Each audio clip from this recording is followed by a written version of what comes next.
Os diáconos vão estar passando e nós vamos ungir a sua vida. Você vai se ajoelhar com o cálice na mão e nós vamos passar o ano orando. Você vai tomar o seu cálice. Pastor, e depois que eu faço o Senhor do teu lado no chão, mas não entrega. Joelho, porque o ano de 2012 será o ano da colheita. Nós vamos passar o ano orando, porque o Senhor vai nos abençoar. A sementinha vai nascer no deserto e o nome de Deus vai passar. Pode servir a... Nós vamos ungir.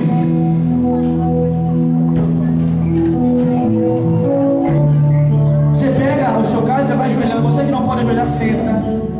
Aí a gente vai passar aí o local. O teu amor é como um furacão e eu me rendo ao vento do seu e somos a pouco. Levante o seu cálice aí onde você está de joelho. Todos pegaram? Alguém ficou sem? Alguém ficou sem? Pode pegar aqui. Fique de joelho. Nós vamos passar o ano orando em nome de Jesus.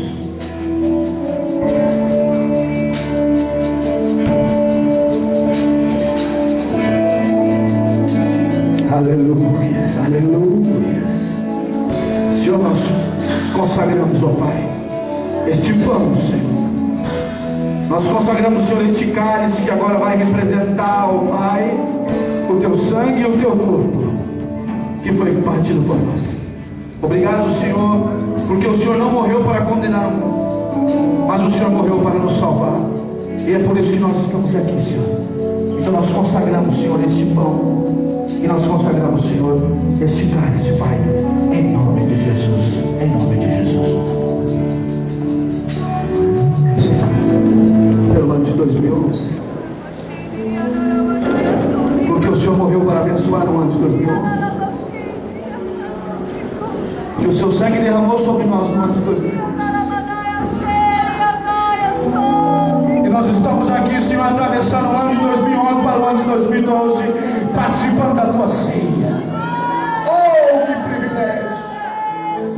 Participando da tua mesa, sabendo nós que o Senhor está aqui. E eu posso dizer e afirmar que o Senhor está aqui. Ele está na cabeceira desta mesa.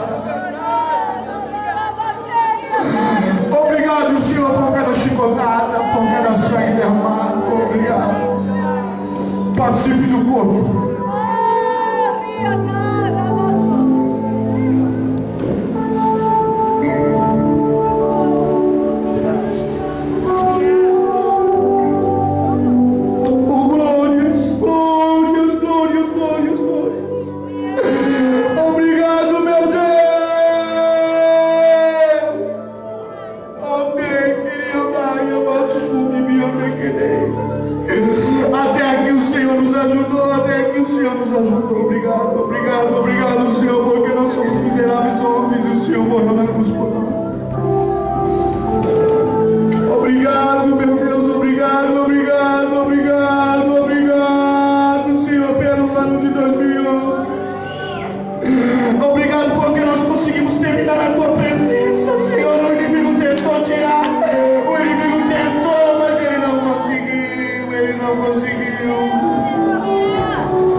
Para entregar o ano da colheita nas nossas mãos, ele morreu